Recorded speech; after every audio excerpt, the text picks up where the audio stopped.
Great day, great series, great team. Like, we have a really good team right now. I'm really happy for these guys. All the hard work they put in this weekend, just a culmination of that. Obviously, we still have a long way to go, but this was a great statement for our guys. And I'm very happy that they're having this success. They deserve it. Mark, obviously, a lot of the focus on Florida was on Jack and 22 home runs. I think he struck out 4 times this weekend, had 3 hits, got 1 homer. But how much did your pitchers want this matchup this weekend? Well, it was just 2 really good teams with some superstars on both sides that were going after it. And if you don't like watching that, then this just isn't the sport for you. So I know they were anxious to play us. We were anxious to play them. And I think, again, it was great theater. It was great competition, and I'm glad we came out on top. All 3 times Florida scored today, well, other than the 9th, you got the run back immediately in the bottom half. What does that, say about this team, and how much does that help a dugout when you can just immediately kind of prevent a shutdown inning? Yeah, every inning you give up runs, throughout a game, you always, when your defense comes back in the dugout, it's the first thing you say is, hey, let's bounce back, let's answer those runs, and you hope to at least match it or score more. And we did that, like you mentioned. Every time they scored, we answered back in the bottom of the inning, and that's important. What about Matthew Becker today? I mean, what did you expect from him? And then today, just gave up those 2 solo homers. He stepped up big time for us. He looked like a guy that should be pitching on an SEC weekend. He had poise. I told him after he came out of that game, I said, as impressed as I was with your stuff and your performance, the fact that he was that poised throughout the outing was really big progress for him, because sometimes he lets the emotions get a little bit of the best of him. That did not happen today. On a big stage with a huge crowd, with a chance to sweep a series, I was so proud of him today, so proud. Wimmer might not have been putting up gaudy numbers through SEC play, but comes up big for you with those first 3 RBIs. How big is he when he's swinging the bat well, especially in that 2 spot? Well, I mentioned we have superstars. He's one of our superstars.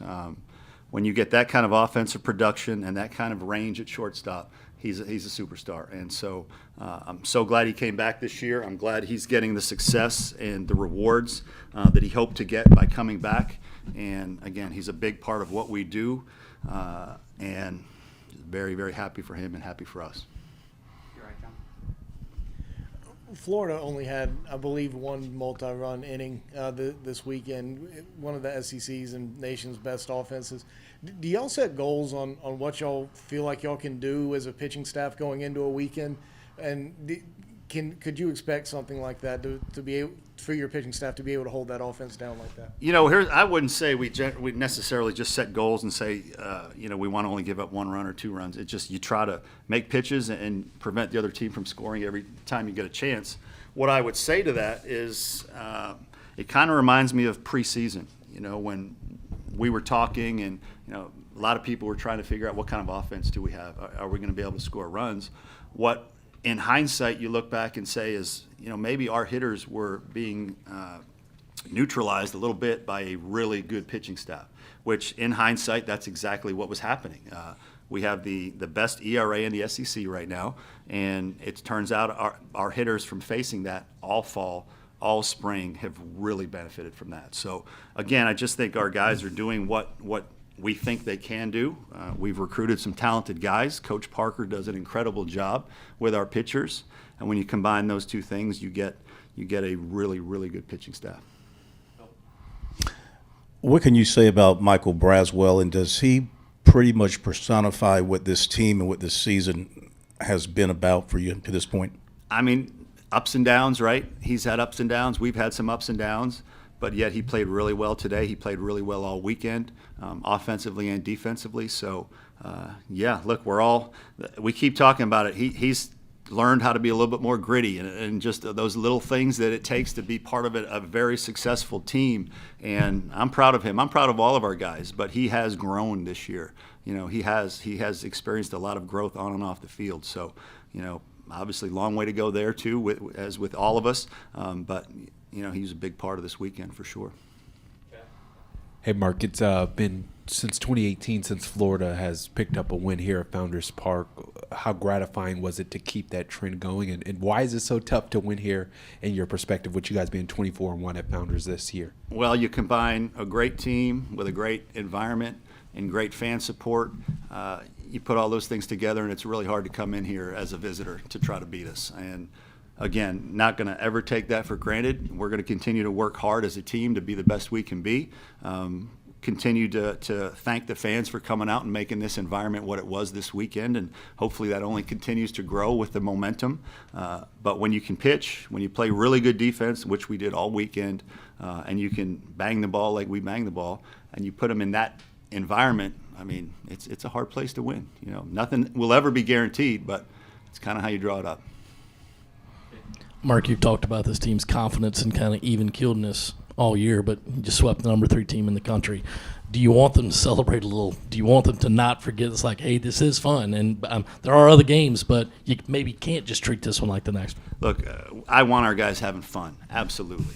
You know, it's got to be within reason, right? But they deserve to have fun. We don't have a midweek game this week. We have exams coming up, so it needs to be tempered with, you know, finish strong academically, of course, because they're student athletes. But do they deserve to have fun? Yes, they do. Within reason, you know, making good decisions, all those things that I tell them all the time. But do they deserve to enjoy this process? Absolutely they do, because when you're on a run like this, to not enjoy the experience would not be, you know, very smart, because this is a great life experience, and teams like this don't come around every year. So I want them to enjoy every day of this process, absolutely. This is the third of 3 top 10 series that you guys have played coming out of this 5-3, if I'm not mistaken. What did you learn about your team, or what does that stretch say about this team in the national landscape? Well, I'll say, you guys keep asking me what I've learned. You know, every time we have success, what have I learned?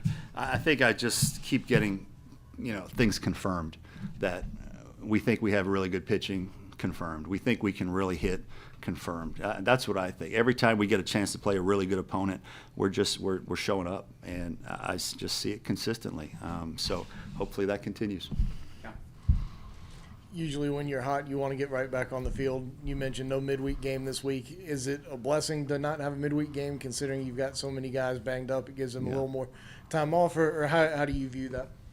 Both, probably. I mean, we're playing so well right now that you'd love to have another game in a few days. But as you mentioned, being down 3 starters and you know, as banged up as we are right now, it's not a bad time to be able to catch our breath and give them a few days off, and then get back to work midweek, focusing on Auburn next week. But yeah, this is a time, you know, especially for my experiences back, you know, a long time ago when I was at Miami. I thought Miami really did a great job back then of knowing when to push and when to pull back for your players so that you're fresh. We want to be very sharp, but you also need to be fresh at all times. And so this will be an opportunity for us to have a chance to catch up a little bit in that regard. Asking this because I know it'll be talked about, but after the game, you did shake hands with their coaches, but they had a meeting in their dugout and their players didn't come out for a handshake line. Is that an understandable thing from your standpoint? Was there anything to that? Yeah, I didn't really notice that. I know the coaches came out and shook our hands. What their team did, I didn't notice.